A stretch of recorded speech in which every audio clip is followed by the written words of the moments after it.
ఇంద్ర అనే cinema start అవుతుంది, చిరంజీవి గారిది, బి గోపాల్ గారిది. అందులో ఒక పవర్ఫుల్ చైల్డ్ ఆర్టిస్ట్ పాత్ర ఏదో ఉందని, ఏదో సంథింగ్ అలాంటిది ఒకటి రాసుంటే సో ఆయన అన్నారు, ఆ మేకప్ మ్యాన్, బాబు నువ్వు చిరంజీవి గారికి అంత క్లోజు, చూడు మరి ఇక్కడ వైజయంతి ఫిల్మ్స్ నేను ఇంట్రడ్యూస్ చేసింది కూడా, బట్ చూడు నెక్స్ట్ ఇంద్ర అనే సినిమా ఇలా జరుగుతుందని అన్నారు. అంటే నేను అక్కడ ఏదో అతనికి చెప్పాలి కాబట్టి, అవునా అయితే ఈసారి దత్త అంకుల్లో చిరంజీవి అంకుల్లో కలిసినప్పుడు అడుగుతానే అని నేనేదో అన్నా. అంటే ఐ వాజ్ 5 years old ఇది జరిగినప్పుడు. అంటే ఆయన అన్నారు అవసరం లేదు, ఆయన పక్క సెట్లోనే షూటింగ్ చేస్తున్నారు, ఇప్పుడు అడగచ్చాను. అంటే సరే అని చెప్పి నేను ఆల్రెడీ కమిట్ అయిపోయాను కదా, సో నేను ఇంకా అటు నుంచి పక్కన సెట్లో వెళ్ళి కూర్చుని మాట్లాడితే, నేను అడక్క ముందే నన్ను చూడంగానే గుర్తొచ్చింది చిరంజీవి గారికి. గుర్తొచ్చి వై నాట్ తేజ ఇంద్ర చేయొచ్చు కదా, నేను చెప్తాను ఆగునదా, నేను ఎవరికైనా చెప్తానని చెప్పి పిలిచి ఇంద్రాలో ఏం క్యారెక్టర్స్ ఉన్నాయని అడిగారు. అక్కడ ఇంకొక 3-4 పెద్ద మనుషులు అందరూ కూర్చొని ఉండగా అన్నారు, సార్ చిన్నప్పుడు హీరో చిన్నప్పుడు క్యారెక్టర్ ఒకటి ఉంది, అది కాకుండా హీరో మేనల్లుడి క్యారెక్టర్ ఒకటి ఉంది చైల్డ్ ఆర్టిస్ట్. చిరంజీవి గారు వెంటనే ఏంటి ఈవెన్ టేక్ ఎ సెకండ్, నాకు బాగా గుర్తుంది జరిగిన సంఘటన, ఆ చైల్డ్ ఆర్టిస్ట్ క్యారెక్టర్ తేజాకి ఇచ్చేసేయండి అన్నారు. అంటే నేను అన్నాను, అందరి మధ్యలో నుంచి చిరంజీవి గారు చెప్పేసిన తర్వాత కాదు ఆ మేనల్లుడి క్యారెక్టర్ ఇవ్వండి నాకు, ఎందుకంటే చిరంజీవి అంకుల్తో కలిసి చేయొచ్చు అన్నాను. అంటే అందరూ నవ్వుతూ ఉన్నారు, చిరంజీవి గారు మాత్రం లేదు నువ్వు నేను చెప్పింది చేయాలి. అంటే సరే ఓకే అన్నాను.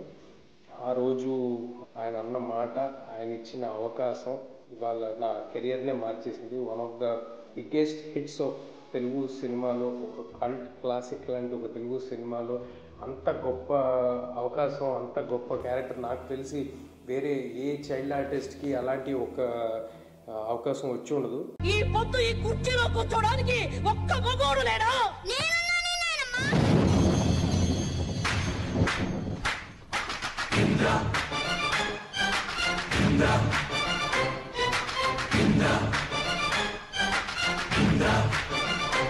నాకు 6 years ఉన్నప్పుడు ఇంద్ర రిలీజ్ అయినట్టుంది.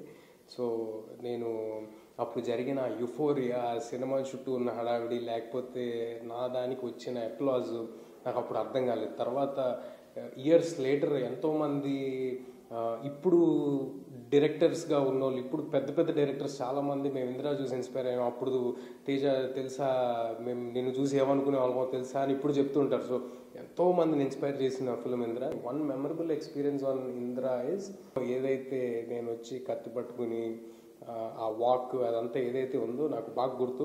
రాఘవేంద్రరావు గారు వేరే పని మీద ఏదో గంగోత్రి లొకేషన్స్ చూడడానికో ఎందుకో ఇంద్ర హౌస్కి వచ్చారు. అరే చాలా పవర్ఫుల్గా ఇలా చేయాలి అలా చేయాలి ఏదైనా అని చెప్పారు. నాకు ఇది బాగా గుర్తున్న ఒక మూమెంట్. ఇంద్ర 175 days ఫంక్షన్ విజయవాడలో చేసినట్టున్నారు. స్టేజ్ ఎక్కితే కనుచూపు మేర మొత్తం జన సముద్రంతో నిండిపోయి చిరంజీవి గారి మీద ప్రేమ వాళ్ళందరూ కురిపిస్తూ అంత హ్యూమంగస్ క్రౌడ్ నేను ఎప్పుడు చూడలేదు. ఐ థింక్ అంత పెద్ద మాస్ స్టార్, అంత పెద్ద మాస్ సూపర్ హిట్ ఫిలిం, అందరి ఆదర అభిమానాలు పొందిన సినిమా అలా కుదరటం అనేది చాలా అరుదుగా జరుగుతుంది. అలాంటి సినిమా ఇంద్ర. ఆ ఎక్స్పీరియన్స్ మాత్రం నా లైఫ్లో ఎప్పటికీ గుర్తుంటుంది. సో వాళ్ళు లిటరల్గా నాలో ఇంద్ర చూసిన వాళ్ళు అరుపులకి స్టేజ్ దగ్గరలేదనమాట. నేను స్టేజ్ మీద వస్తూ ఉంటే, సో అంతటి ప్రేమ అదంతా ఆ సినిమాకి సమకూడటం, ఆ సినిమాలో భాగమవటం డెఫినెట్లీ ప్లెస్సింగ్. నేను ఇంద్ర ఒరిజినల్గా రిలీజ్ అయినప్పుడు ఆ యూఫోరియా అదంతా ఎంజాయ్ చేసే వయసు కాదు నాది, బట్ ఈసారి మాత్రం డెఫినెట్గా ఎంజాయ్ చేద్దాం ఫిక్స్ అయిపోయాను.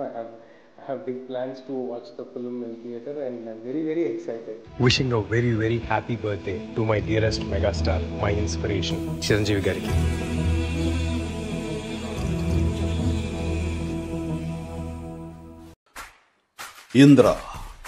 ఇంద్రసేనారెడ్డి అని అంటుంటేనే ఒళ్ళు గగులు పొడుస్తుంది, రోమాలు లెక్కపరుచుకుంటున్నాయి. అది పవర్ ఆఫ్ ఇంద్ర.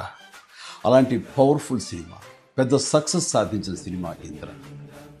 అంతటి ప్రజాదరణ పొందటానికి ప్రధానమైన కారణం ఆ చిత్ర కథ. అలాగే ఆ చిత్రానికి పనిచేసిన ప్రతి ఒక్కరూ ఎంతో ఇష్టంతో కష్టపడి మరెంతో శ్రద్ధాశక్తులతో పనిచేశారు. ముఖ్యంగా మనసు పెట్టి ప్రాణం పోశారు. కాబట్టి ఇప్పటికీ ఇంద్ర గురించి, ఇంద్ర అందించిన ఘన విజయం గురించి, ఆ చిత్రంలోని ఫ్రేమ్ గురించి మాట్లాడుకుంటూనే ఉన్నాం. ఏ సీన్ నుంచి మనం చూడటం మొదలుపెట్టినా సరే చివరి వరకు చూడందే అక్కడి నుంచి మనం కదలేము. అలా ఉంటుంది ఆ కథలోని పట్టు బిగు. నా చిత్రాల్లో అత్యంత సాంకేతిక విలువలు ఉన్న ఉత్తమ కమర్షియల్ చిత్రం ఇంద్ర. అందులో ఎలాంటి డౌట్ లేదు. కథ, స్క్రీన్ ప్లే, డైలాగులు, ఆర్టిస్టుల పెర్ఫార్మెన్సెస్, అలాగే emotional scenes, background score, songs, fights and what not, everything. And అన్ని పీక్స్లో ఉంటాయి. ఒక మాటలో చెప్పాలంటే కమర్షియల్ చిత్రానికి పర్ఫెక్ట్ నిర్వచనం ఇంద్ర. నిర్మాణ విలువలకు ఎంతో పేరొచ్చిందంటే దానికి ప్రధానమైన కారణం వైజయంతి మూవీస్, ఆ సంస్థ అధినేత, నా అభిమాన నిర్మాత అశ్విని దత్ గారు. ఆయనతో పాటు కథను అందించిన చిన్ని కృష్ణ, డైలాగులు రాసిన పరుచూరి సోదరులు, అద్భుతమైన మ్యూజిక్ అందించిన స్వరబ్రహ్మ మణిశర్మ, అలాగే డిపిఓ విఎస్ఆర్ స్వామి గారు, ఎడిటర్ చంటి గారు, డ్యాన్స్ అండ్ ఫైట్ మాస్టర్స్, నటీనటుల నటన, లాస్ట్ బట్ నాట్ లీస్ట్ అందరినీ మించి మా మంచి బాలుడు గోపాలుడు, డైరెక్టర్ బి గోపాల్ అత్యద్భుతంగా చెక్కి తెరకెక్కించి ఇంత పెద్ద హిట్ అవడానికి కారణమయ్యాడు. వారందరికీ నా ధన్యవాదాలు. 22 సంవత్సరాల తర్వాత మళ్ళీ ఇప్పుడు రిలీజ్ అవ్వటం నాకు ఎంతో సంతోషంగా ఉంది. జూలై 24, 2002 నాడు ఎలాంటి భావోద్వేగానికి నేను లోనయ్యానో సరిగ్గా ఇప్పుడు అలాగే లోనవుతాను. ఇది వాస్తవం. ఈ నూతన జనరేషన్కి ఈ సినిమాను పెద్ద స్క్రీన్ మీద చూపించాలన్న ఆలోచన వచ్చి నా పుట్టినరోజు నాడు గిఫ్ట్గా అందిస్తున్న స్వప్న దత్తుకి, అలాగే తన సోదరి ప్రియాంక దత్తుకి నేను ప్రత్యేకించి నా హృదయపూర్వక అభినందనలు తెలియజేస్తున్నాను. చూడబోయే మీకు కూడా పూర్తి ఎంటర్టైన్మెంట్ గ్యారంటీ అని చెబుతూ సెలవు తీసుకుంటున్నాను. Please enjoy. జై హింద్.